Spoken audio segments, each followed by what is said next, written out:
Kita akan berbincang selain tentang kafe sawah, tentunya kita akan berbincang tentang KTNA. KTNA ini sebenarnya apa sih? KTNA ini fungsinya apa? Mumpung kita ketemu sama Pak Sofyan. Nah, jadi organisasi ini memang dibangun. Intinya organisasi ini kan organisasi profesi. Profesi kita petani, nelayan, pakebun, peternak. Nah, jadi dibangunnya organisasi ini tugasnya itu adalah menjembatani antara kepentingan pemerintah dengan kepentingan petani itu sendiri. Peternakan sapi perah, Ya, susu. susu. Nah, jadi di sini bahkan ada guyonannya kalau susu itu tiap hari ibu-ibu ini loper susu biasanya ke pos penampungan. Nah, itu kalau dikatain, oh ini susunya kok dibawa balik, itu orang tidak tersinggung malah tertawa. Saya kira itu. Awalnya masyarakat belum bisa menerima, karena mungkin masyarakat belum tahu kan wisata itu apa. Ternyata setelah mereka mendapatkan pendapatan yang lebih, akhirnya mereka juga mendukung. Gitu. Mendatangkan bego saja dianggap apa gitu? Dianggap Cemooh. oh, upaya-upaya kita kan sudah dilakukan, Pak.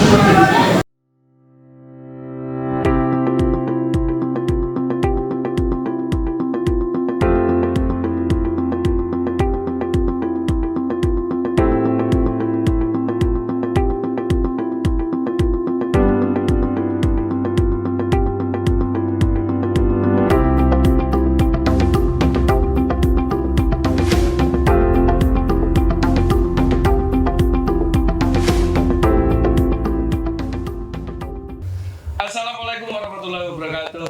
Dulur Tani, hari ini kita ada di kafe sawah di Pujon Kidul.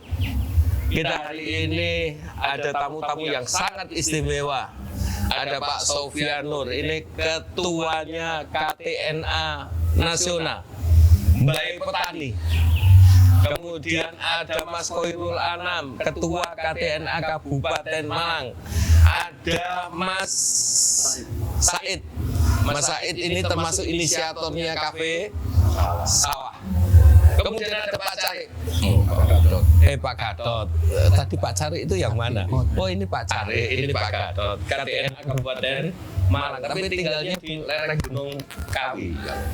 Oke, kita akan berbincang selain tentang kafe sawah, tentunya kita akan berbincang tentang KTNA. KTNA ini sebenarnya apa sih? KTNA ini fungsinya apa? Mumpung kita ketemu sama Pak Sofyan. Monggo Pak Sofyan bercerita tentang KTNA itu seperti apa, awal mulanya, fungsinya dan sebagainya. Terima kasih. Monggo. Berarti sejarahnya KTNA. Ye. Oke, jadi KTNA itu organisasi ya, kelembagaan yang dibangun pada tahun 71, tepatnya tanggal 23 September tahun 71 di JEA. Jawa Barat ya Pak ya? Di Jawa Barat. Itu kongres pertama kali, kalau bahasa umumnya kan kongres, kalau kita musyawarah. Iya. Di JEA itu dibangun oleh para tetua kita. Kalau dulu kan KTNA itu rata-rata ketua kelompok, kemudian pamong desa, mantri, tokoh-tokoh masyarakat, itu yang disebut KTNA itu kontak tani. Ya kalau bahasa kita ya kontak person. Oh, gitu. Tapi Ya, karena Pak, ya. petani yang disebut kontak tani, yang nelayan kontak tani nelayan. Nah, jadi organisasi ini memang dibangun.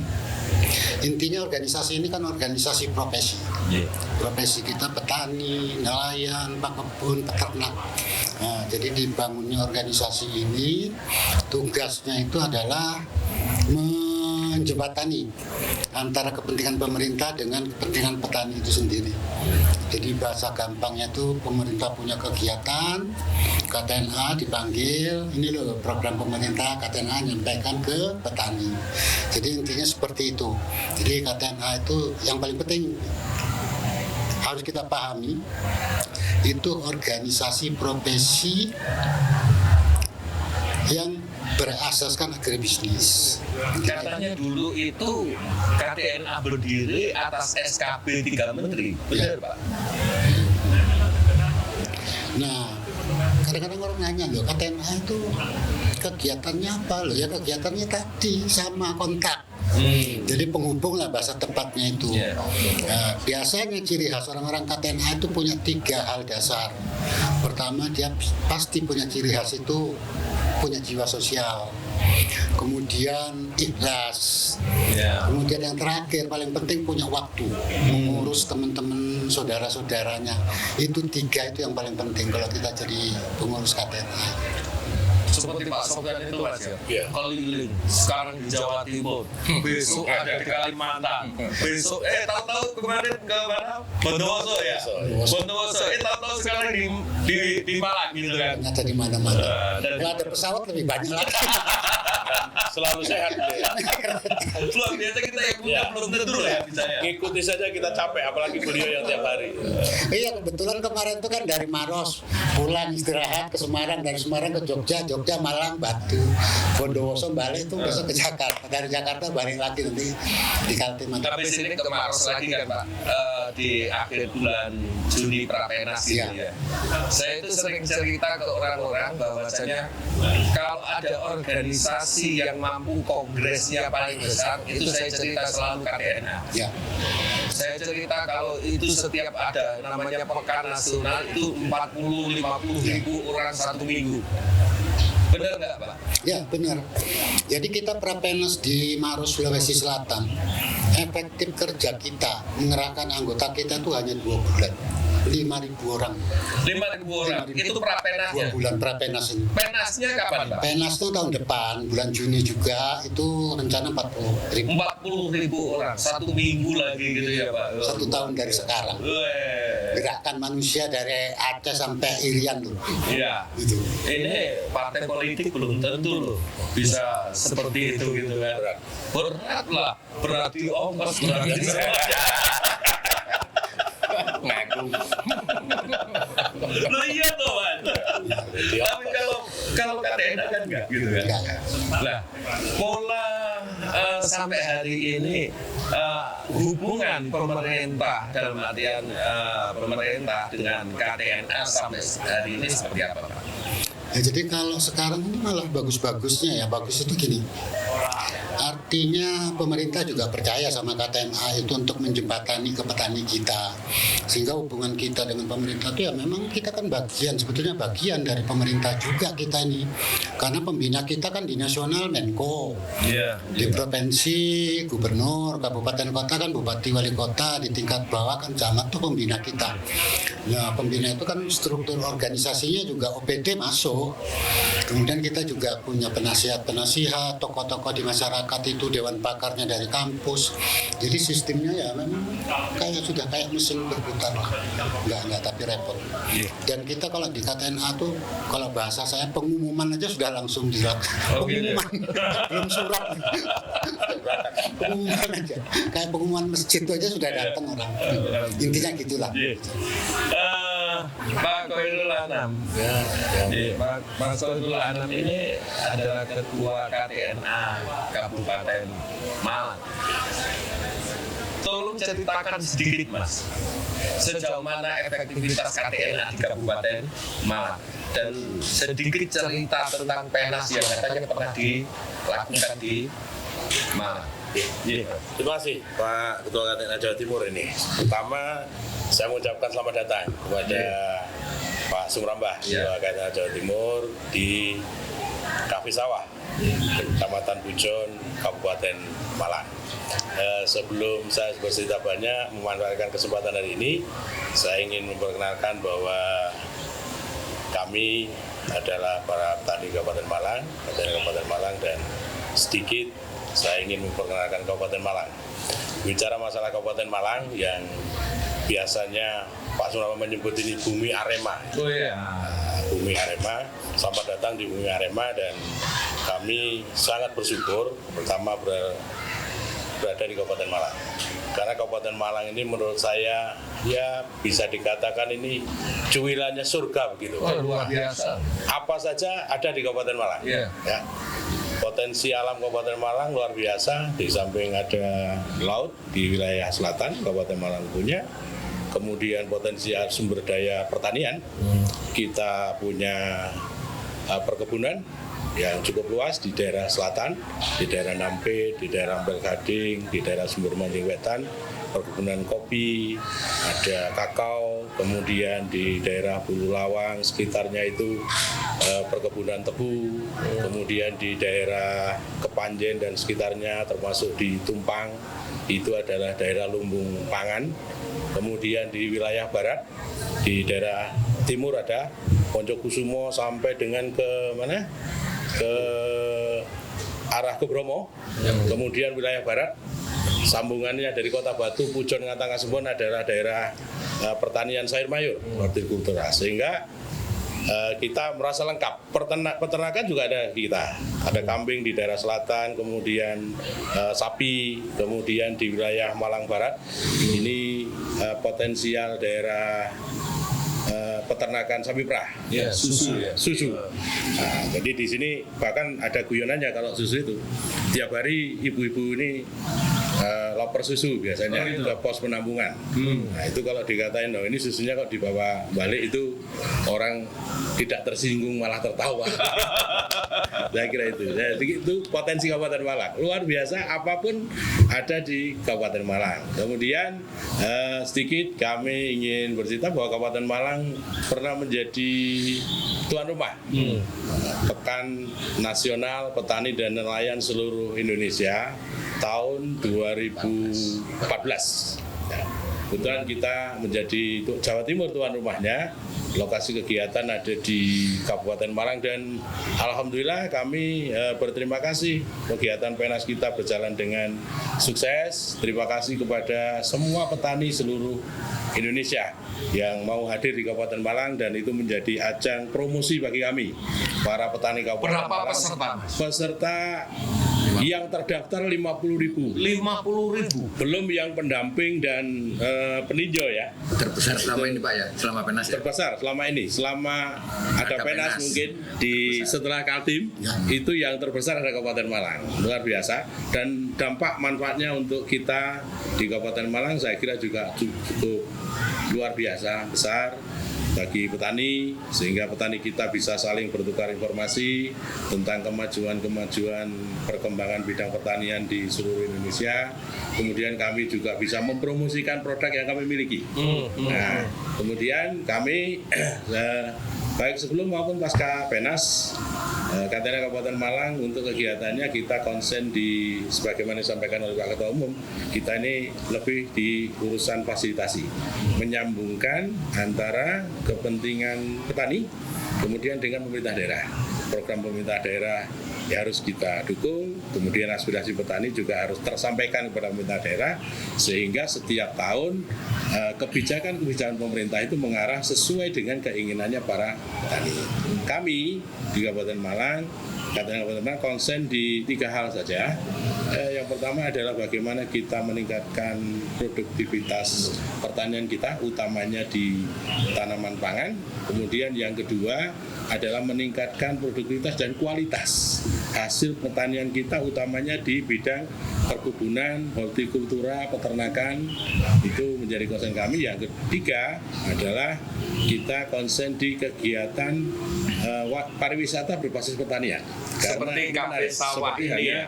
Kafe sawah ini juga di kegiatan UMKM. Karena UMKM ini kita berkembang.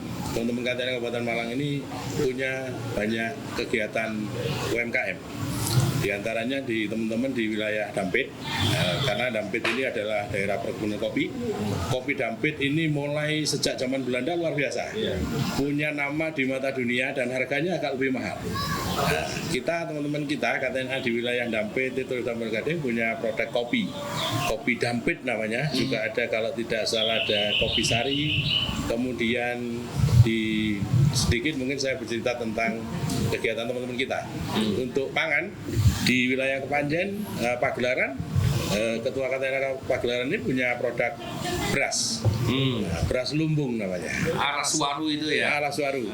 Itu beras lumbung. Itu untuk teman-teman yang memang daerah sana adalah daerah lumbung pangan. Pagelaran, kemudian Kepanjen, Sumber Pucung, kemudian di Pagesaji. Di wilayah barat yang berbatasan dengan agak ke Jombang saya kira. Teman-teman kita di Kasembon. Ketua KTN Kasembon itu punya usaha namanya semua produk olahan. Itu namanya Sri Tanjung kalau tidak salah. Sri Tanjung, kemudian di wilayah Pujon. Ini kami juga punya produk, teman-teman petani dan KTNA di Desa Ngabab itu ada produk olahan susu pasteurisasi.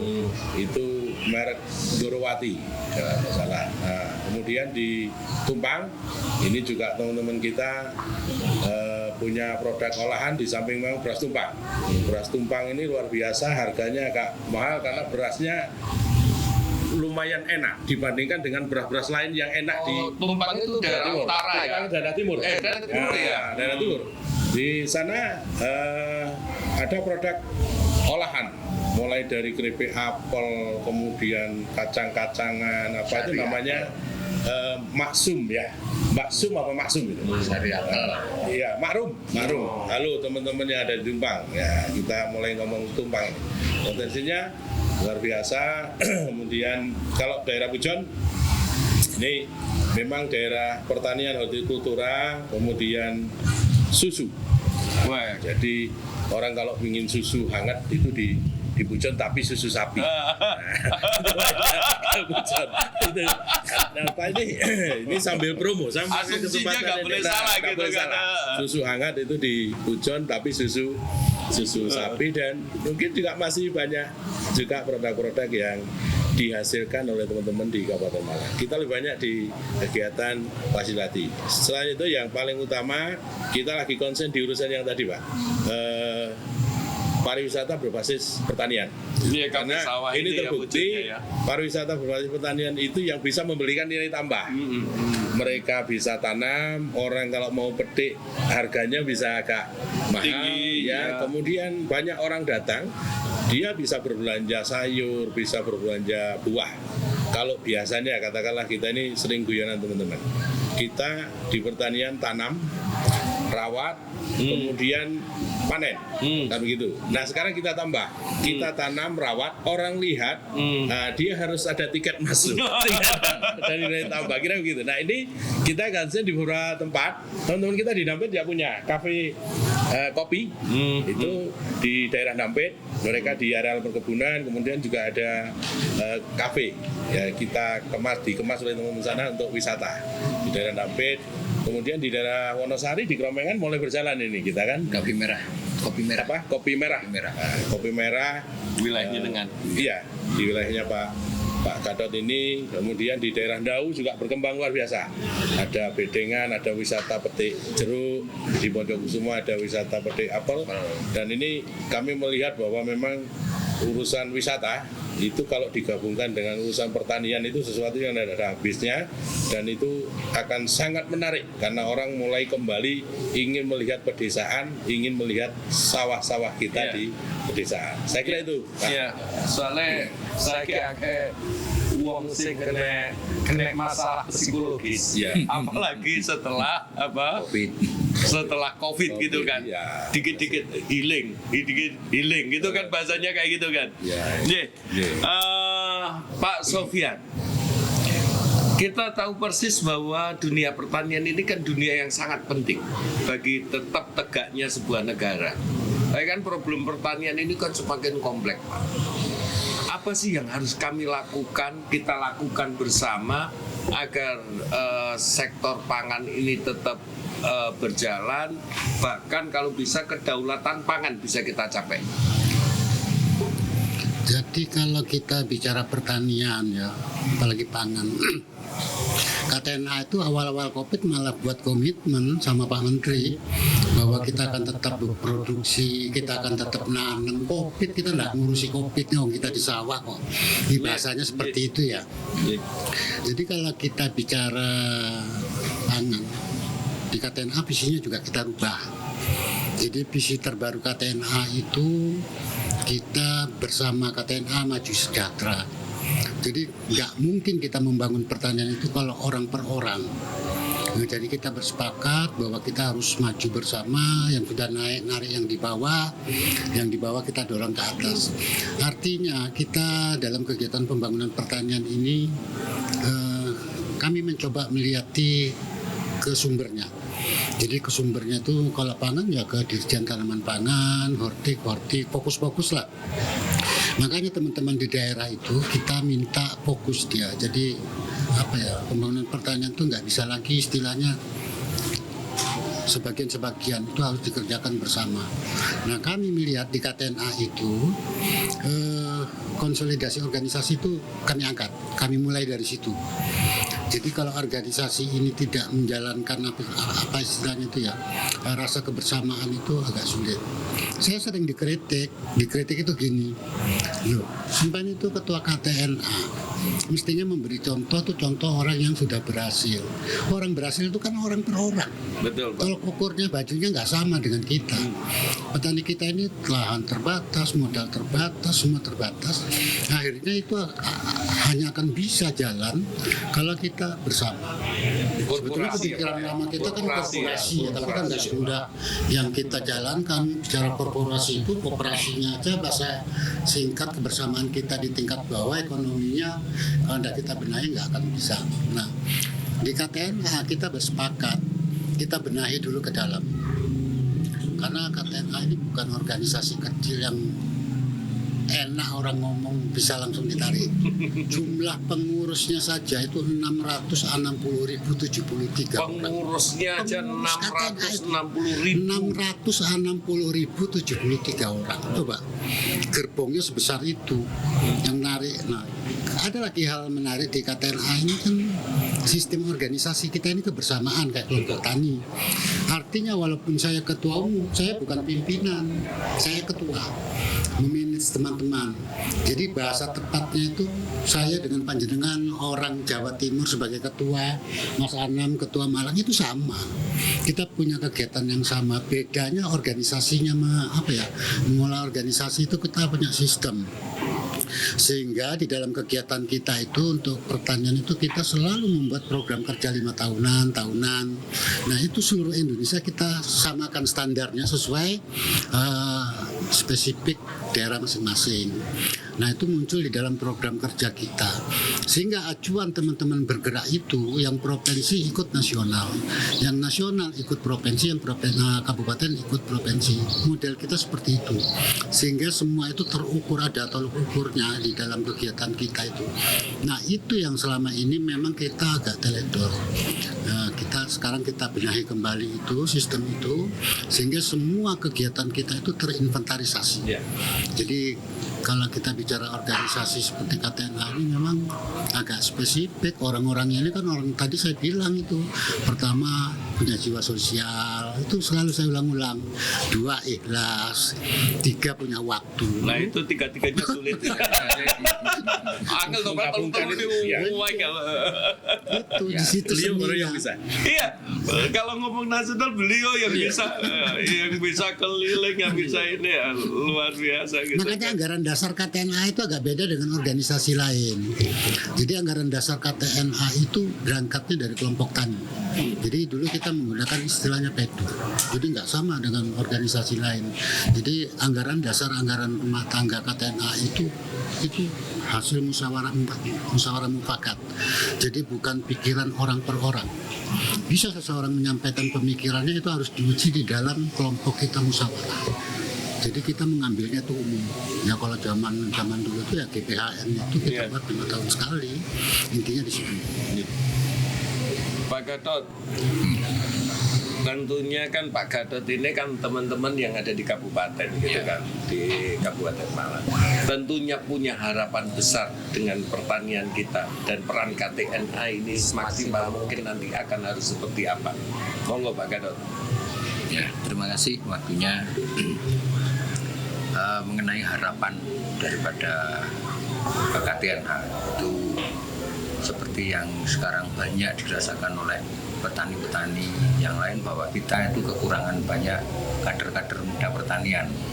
Sehingga karena apa? Pertanian mungkin kalau secara individu dianggap nggak menjanjikan hidup, karena kepemilikan lahan yang sangat sedikit, sehingga benar tadi bahwa kita harus ada berkorporasi atau misalnya hamparan Pak ya, hamparan skala hamparan itu. Dan mungkin dengan satu ditambah dengan kebijakan pemerintah yang istilahnya fokus artinya ada penataan, ada pendataan ya, sehingga kita bisa akhirnya fokus daerah ini atau kita harus hasilkan komoditi wilayah produksi gitu ya, pemetaan seperti itu. Jadi harapan kita memang seperti itu, sehingga petani nantinya harga dapat bagus ya, dan kita nggak akan terjadi lagi kalau seandainya kita waktu panen raya justru impor dan sebagainya, ini karena mungkin ada kesalahan informasi data dan sebagainya, itu aja. Seperti itu harapan kita, petani kita semakin sejahtera artinya, dan kedepannya bahwa Indonesia ini memang negara-negara agraris ini memang sangat dibutuhkan dunia, karena sumber pangan dunia memang cuma di negara-negara seperti di Indonesia ini. Sangat prihatin sekali manakala sekarang banyak sekali lahan produktif kita yang berubah fungsi karena kebutuhan untuk rumahan dan sebagainya. Itu harapan saya, petani lebih sejahtera lah. Iya. Dan kita KTNA bisa ikut membantu untuk mewujudkan semua cita-cita pemerintah dan petani sendiri. Termasuk regenerasinya ya. Betul. Matur nuwun, Mas Cari ya Mas. Iya, Mas Cari. Cekdes. Mas Cari lagi ada Mas Cari apa? Dulu itu kan ada apa Pak? Ulu itu apa? Mata ulu. Iya. Ada bayan, ada polo, wowo, petengan. Nah, iki Cari. Mas Cari, ya apa ceritane kok iso kafe sawah iki berdiri? Ini kan tempatnya menjeru ya Pak, dalam banget gitu. Di tengah sawah Pak. Di tengah sawah. Tak pikir itu kan, dekat jalan akses jalan raya. Enggak, ternyata hampir 5 kilo ke masuk ke dalam. Ternyata begitu masuk, ternyata lapangan parkir sebesar itu penuh. Berarti kan ini income masyarakat kan tinggi, naiknya luar biasa. Ceritakan Pak. Oke, terima kasih Pak. Saya akan cerita sedikit tentang awal mula sejarah kopi sawah. Jadi sebelum dinobatkan sebagai desa wisata, jadi pemerintah desa harus waktu itu mulai pemetaan potensi masalah ke 18 RT. Waktu itu saya ikut juga Pak, 18 malam kita pemetaan potensi masalah, akhirnya dikalah potensi masalah-masalah yang di masyarakat. Sebenarnya berdaya kami cuma 2 Pak, jadi mengurangi pengangguran dan meningkatkan pendapatan masyarakat, itu aja. Makanya kita konsepnya kafe sawah, jadi wisata kuliner juga wisata agrowisata. Tetap tidak meninggalkan sisi pertanian. Jangan sampai kemudian kalau itu ditinggal itu ya susah juga gitu. Karena potensinya itu yang dimanfaatkan. Iya. Terus gimana lika-likunya? Awalnya masyarakat belum bisa menerima, karena mungkin masyarakat belum tahu kan wisata itu apa. Ternyata setelah mereka mendapatkan pendapatan yang lebih, akhirnya mereka juga mendukung. Awalnya petani juga apa itu wisata itu apa sih dampaknya bagi kita? Ternyata dampaknya luar biasa. Pro kontra pasti terjadi. Pasti. Berarti yo enek sing gandoli, ono sing apa jenenge nyorong, ono sing fitnah, ono sing macam-macam gitu ya. Bahkan datangkan bego saja dianggap gitu. Dianggap Cemooh. Kalau upaya kita kan sudah dilakukan Pak. Dan sekarang ini non sewu, berapa tahun mulai dari awal menata sampai sekarang? Mulai awal 2016 kita awal dulu kita dapat CSA dari BNI Batam, ada pendopo kafe sawah, pendopo tani dulunya. Baru berapa tahun mulai terasakan? 2017 kita mulai launching Ya, 2015 mulai awal kita merasakan 2018. dampaknya. Berarti 2 tahun lebih juga gitu kan. Perjuangan untuk 2 tahun lebih itu yang susah ya Pak ya. Pasti dicemooh, pasti difitnah, pasti ditentang gitu kan. Tapi hari ini masyarakat seperti apa? Alhamdulillah sekarang ya senang lah karena wisata ini, karena pendapat mereka itu dapat membuka usaha di sini juga, ada yang apa itu tanam untuk petik sayur juga. PAD desa berapa Mas? Untuk tahun ini, tahun kemarin Pak ya, Iya. kita menurun karena pandemi. Iya. Target kita 1,5, kita cuma dapat 900. 2019 berapa? 2019 1,5. 1,5 itu PAD desanya aja loh. Artinya ini belum penghasilan masyarakatnya gitu kan? Itu 50% Itu 50%. dari pendapatan yang disetor oleh BUMDes. Oh, berarti BUMDesnya bisa sampai 3 miliar gitu kan? Belum lagi yang lain gitu kan? Itu luar biasa. Berarti ini menjadi kemandirian desa yang sangat harus kemudian kita duplikasi ke daerah yang lain. Yang terpenting itu tadi bahwasannya sektor agro tetap berjalan, nilai tambahnya itu adalah sektor wisata. Yeah. Pak Sofian, terakhir, tentunya kita punya harapan besar dan gagasan besar tentang pertanian di Indonesia, Pak. Sebagai statement terakhir, Pak. Jadi ini ya, kenapa saya minta datang ke sini? Ini tempat memberi inspirasi. Jadi memberi inspirasi kepada kita para kontak tani. Ini loh model membangun desa yang paling sederhana. Karena orang sering lupa kalau KTNA itu kegiatannya itu bukan hanya pertanian. Makanya kita ada membentuk P4S, Pusat Pelatihan Pertanian dan Pedesaan Swadaya. Artinya kita membangun itu memang dengan kemampuan kita sendiri. Nah, tempat ini menurut saya, dan ini jadi harapan kita, cikal bakal lah untuk teman-teman KTNA se-Indonesia, ini loh model yang paling mudah, sederhana, walaupun kadang-kadang awalnya agak sulit, tapi pada saat masyarakat merasakan ada kesejahteraan yang maju, yang masuk ke dalam rumah tangga, itu akhirnya kan membawa apa ya, cara berpikir yang berubah sedikit. Nah, saya kepingin kalau bicara harapan, semua pengurus KTNA nasional dan ketua-ketua provinsi akan saya ajak ke sini ngeliat. Ini loh salah satu contoh tempat di Jawa Timur. Sebetulnya kalau di Jawa Timur ini banyak, tapi yang mudah dan bisa sambil berwisata, bawa anak istri. Nah, ini tempat yang saya pikir cocok untuk apa ya, menjadi harapan kita para pengurus KTNA kalau membangun model pedesaan itu. Ini menarik. Yang saya pikir apa ya, saya sudah sepakat berpikir tadi ini tempat yang memberi inspirasi kepada bangsa ini, baik itu di Aceh, di Irian. Kalau membangun itu jangan berhayal tinggi-tinggi, mulai dari kecil. Saya tanya Mas Anam sama Mas Anam, ini awalnya Mas Anam bangun ini orang aja ngeliat enggak? Nah sekarang kan kita lihat yang dijual bukan hanya produk pertanian saja. Ada jual kaos ya monggo, nggak apa-apa, namanya bangun desa. Kalau ada toko bangunan ya nggak apa-apa, bagus juga. Artinya yang dibangun itu desanya, bukan pertanian saja. Pertanian itu memang basis, tapi yang disebut pembangunan itu kan menyeluruh itu. Termasuk infrastruktur itu kan pembangunan. Nggak mungkin kita membangun satu wilayah kalau jalannya nggak bagus. Gimana barang keluar masuk, orang keluar masuk. Intinya seperti itu. Jadi saya malah berharap tempat ini jadi cikal bakal KTNA membangun wilayahnya masing-masing di seluruh provinsi itu. Ini harapan saya. Makanya nanti seluruh teman-teman akan saya ajak ke sini bulan September. Iya. Rembuk di sini sekalian. 2022 ya Pak ya? Ya, tahun ini. Tahun ini. Tinggal berapa bulan tuh? 3 bulan. 3 bulan lah, 3 bulan 4 bulan ini ya. Rekan-rekan sekalian, dulur tani semuanya, hari ini hari yang luar biasa bagi kita bisa bertemu dengan tokoh-tokoh petani, dan yang penting bahwa dunia pertanian jangan berkecil hati. Kita hari ini adalah menatap masa depan untuk bangsa dan negara kita. Jangan sampai kemudian kita terlena dan tinggalkan dunia pertanian kita. jangan sampai terjadi seperti perang Uhud. Ketika berperang menang, kemudian medan perangnya ditinggalkan.